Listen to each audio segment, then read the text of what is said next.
सुबह 3 बजे से 6 बजे उठकर ब्रह्म मुहूर्त में कर दो यह काम, जो चाहोगे वह मिलेगा। एक समय की बात है, माता पार्वती ने भगवान शिव से पूछा, स्वामी, मैंने देखा है कि चाहे कितना भी अभागा मनुष्य हो, अगर वह सुबह के समय ब्रह्म मुहूर्त में उठता है तो वह बहुत सुखी रहता है। ऐसा क्यों? मुझे ब्रह्म मुहूर्त का रहस्य बताइए। तब भगवान शिव ने कहा, हे देवी, मैं आपको इस प्रश्न का उत्तर एक कथा के माध्यम से बताऊंगा। कृपया आप इस कथा को ध्यान पूर्वक सुनना, और जो भी मनुष्य इस कथा को पूरा सुनेगा वह कभी भी इस अवसर को अपने हाथ से जाने नहीं देगा। ब्रह्म मुहूर्त का रहस्य जानकर पूरा जीवन बदल जाएगा। भगवान शिव कथा को सुनाना प्रारंभ करते हैं और माता पार्वती से कहते हैं, बहुत समय पहले की बात है, काशी में दीनू नाम का एक लड़का रहता था। वह लड़का बहुत ही अच्छा था, लेकिन एक गलत आदत थी, वह देर तक सोता रहता था। सुबह उसे जगाने के लिए घर वाले कई प्रयास करते थे, परंतु वह रोजाना सुबह देर तक उठता था।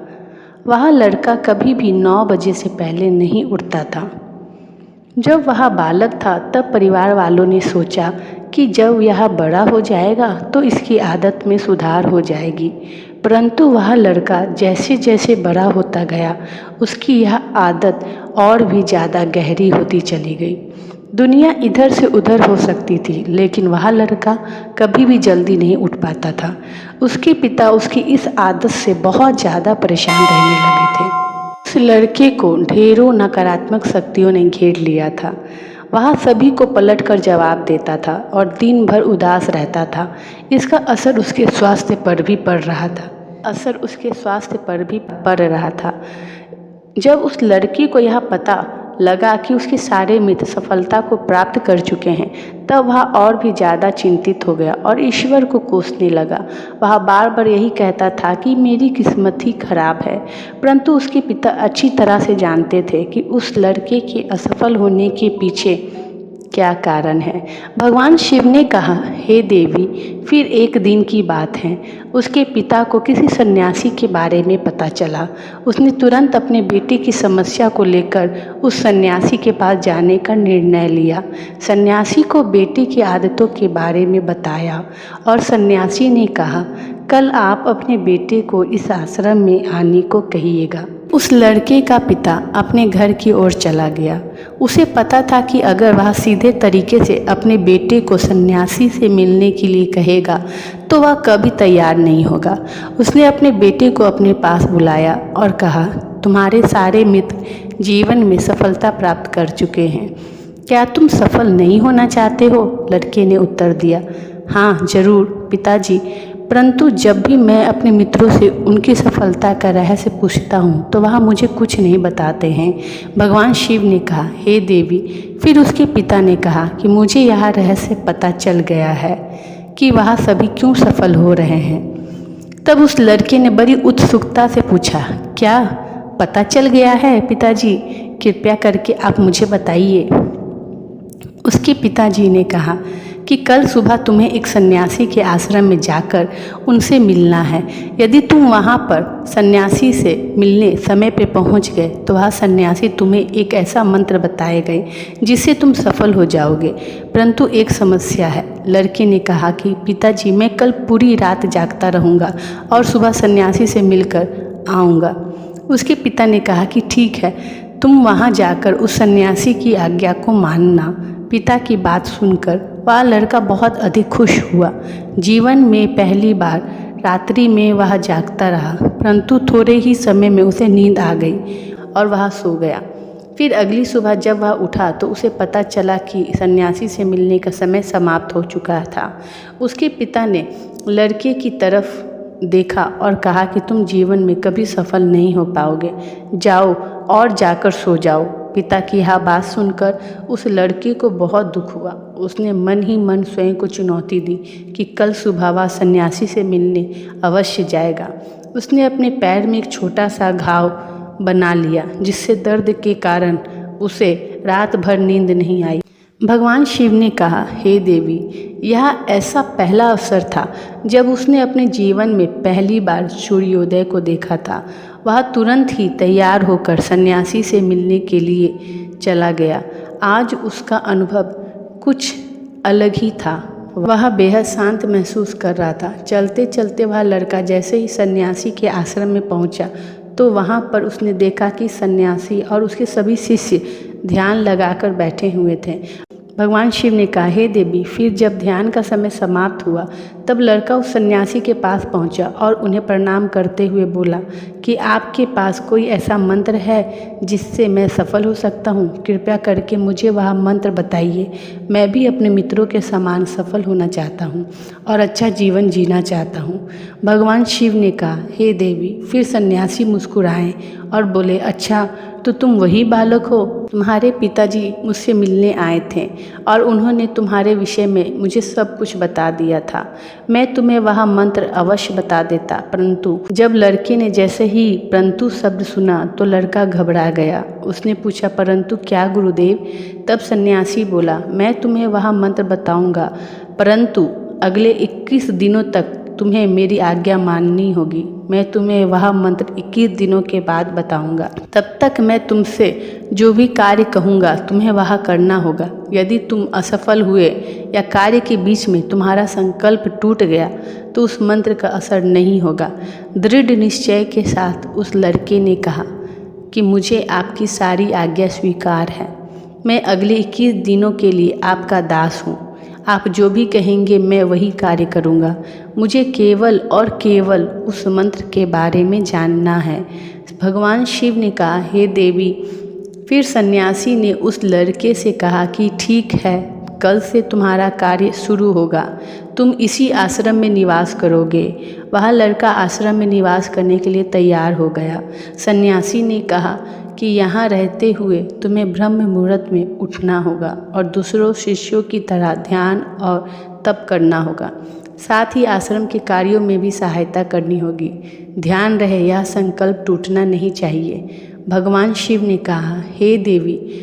जब लड़का सन्यासी की बात से सहमत हो गया और अगले दिन से ही उसके कार्य के दिन की शुरुआत थी। इस बार उसने दृढ़ निश्चय किया, परंतु 1 सप्ताह बीतने के पश्चात ही उसका संकल्प टूट गया और वह 8वें दिन देर तक सोता रहा। जब वह नींद से जागा तो उसने कहा कि मुझसे कितनी बड़ी भूल हो गई। वह रोते हुए सन्यासी के पास पहुंचा और कहने लगा कि हे गुरुदेव, मेरा संकल्प टूट गया। अब मैं जीवन में कभी सफल नहीं हो पाऊंगा। सन्यासी ने उसे समझाते हुए कहा कि एक बार फिर से शुरुआत करो, फिर से संकल्प करो। फिर लड़के ने सन्यासी से पूछा कि सुबह उठना इतना आवश्यक क्यों होता है और यहाँ पर सभी लोग इतनी जल्दी क्यों उठ जाते हैं? भगवान शिव ने कहा, हे देवी। तब सन्यासी ने लड़के को समझाते हुए कहा कि सुबह यानी ब्रह्म मुहूर्त में उठने के पीछे बहुत बड़ा विज्ञान छुपा हुआ है। लड़के ने कहा कि कृपया मुझे वह विज्ञान बताने की कृपा करें। सन्यासी ने कहा कि रात्रि को 4 पहर में बांटा गया है। पहला रुद्र काल, जिसका समय शाम 6 बजे से 9 बजे तक होता है। दूसरा राक्षस काल, जिसका समय रात्रि 9 बजे से 12 बजे तक होता है। तीसरा गंधर्व काल, जिसका समय रात्रि 12 बजे से 3 बजे तक होता है। और सबसे अंत में जो पहर आता है उसे मनोहर काल कहते हैं। इस समय को ब्रह्म मुहूर्त या अमृत बेला के नाम से भी जाना जाता है। इसका समय भोर 3 बजे से सुबह 6 बजे तक होता है। यह वह समय होता है कि जब पूरे संसार की नकारात्मक शक्तियाँ निष्क्रिय अवस्था में होती है और सकारात्मक शक्तियाँ सक्रिय होती है। ब्रह्म मुहूर्त अर्थात देव मुहूर्त। ब्रह्म मुहूर्त का अर्थ देवताओं का समय होता है। भगवान शिव ने कहा, हे देवी। वह सन्यासी आगे कहता है, इस समय देवता धरती पर विचरण कर रहे होते हैं और जागृत मनुष्य पर उनका बड़ा ही सकारात्मक प्रभाव पड़ता है। ब्रह्म मुहूर्त ऐसा समय होता है जिसमें मनुष्य का मस्तिष्क बिल्कुल खाली होता है। जिसमें किसी प्रकार के कोई विचार नहीं होते हैं। और जब इस समय व्यक्ति अपनी पुस्तक खोलकर पाठ का अध्ययन करते हैं तो उन्हें सब कुछ जल्दी जल्दी याद भी होता है और यह लंबे समय तक याद रहता है। यह ऐसा समय है जिसमें हम ज्ञान को समझने का प्रयास करते हैं। इस कारण आश्रम के सभी शिष्य और संसार में बहुत से ज्ञानी लोग ब्रह्म मुहूर्त में ही उठ जाते हैं। प्राचीन काल में रोशनी का कोई स्रोत न होने के कारण लोग अपने दिन का समापन सूर्यास्त के साथ और आरंभ सूर्योदय के साथ करते थे। यह एक तरीका है जिससे मानव जीवन प्रकृति के साथ तालमेल बनाकर चलता है।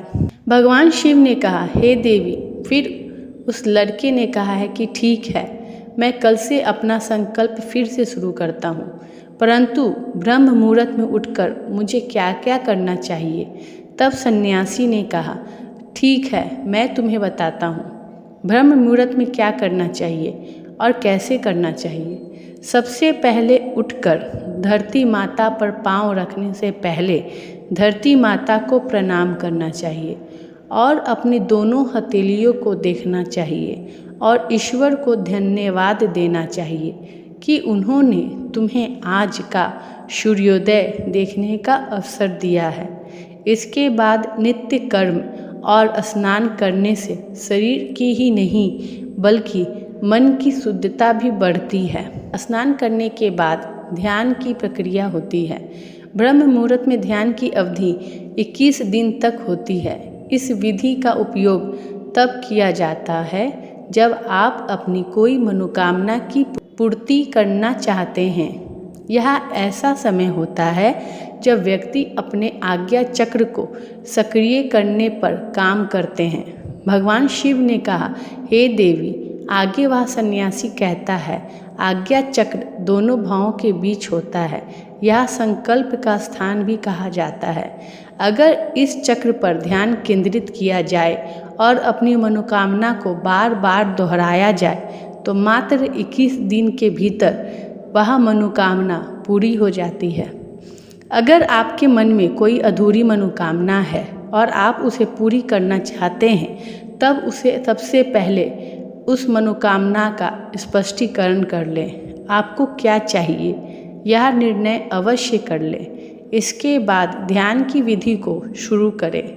ब्रह्म मुहूर्त में स्नान के बाद एक ऐसा स्थान चुनें जहां पर वायु का प्रवेश हो।